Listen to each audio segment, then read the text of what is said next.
2026 का आगाज़ हो गया। सबसे पहले न्यूजीलैंड के अवाम ने खुशामदीद कहा। ऑकलैंड के स्काई टावर पर शानदार आतिशबाजी हुई। न्यूजीलैंड में नए साल की आमद के बाद ही ऑस्ट्रेलिया में लोग नए साल का जश्न मना रहे।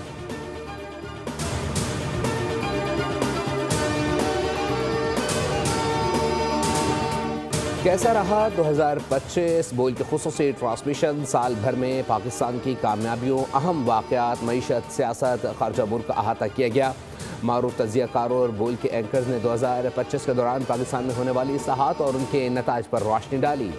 पाकिस्तान ने क्या खोया, क्या पाया, 2026 में क्या असरात होंगे, सरहासल गुफ्तगू की गई।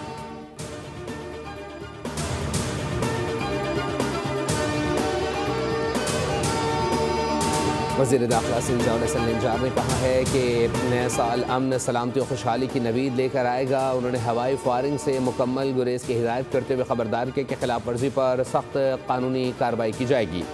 वन व्हीलिंग एक ख़तरनाक अमल है जो कीमती जानों के ज़िया का सबब बन सकता है। साल 9 पर कराची में फुल प्रूफ सिक्योरिटी इंतजाम मुकम्मल कर लिए गए।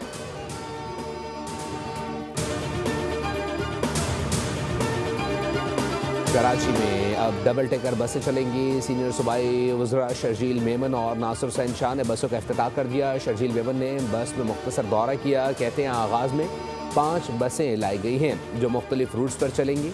शर्जील मेमन ने कहा कि सिंध हुकूमत कराची में सड़कों की तामीर कर रही है। कोरंगी की सड़कों के लिए 9 अरब रुपए मंजूर किए गए।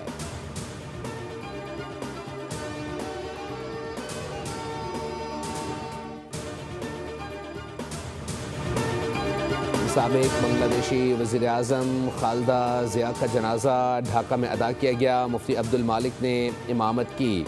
अबूरी हुकूमत के चीफ एडवाइज़र मोहम्मद यूनुस समेत सियासी और अस्करी शख्सियात ने शिरकत की, जबकि पाकिस्तान की नुमाइंदगी सरदार अयाज सादिक ने की। बांग्लादेश की हुकूमत का 3 रोज़ा सरकारी सौग और 1 दिन की आम तातील का ऐलान। कौमी परचम से नगू, जबकि मसाजिद समेत दीगर इबादत गाहों में खुसूसी दुआया तक़रीब मुनक्किद की गई।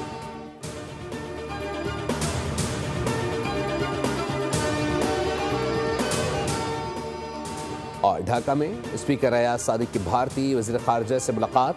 दोनों रहनुमाओं ने एक दूसरे की खैरियत पूछी। दोनों के दरमियान खैर मुक़द्दमी कलमात का भी तबादला हुआ। खालिदा ज़िया के घर पर अयाज सादिक और जयशंकर ने मुलाकात की।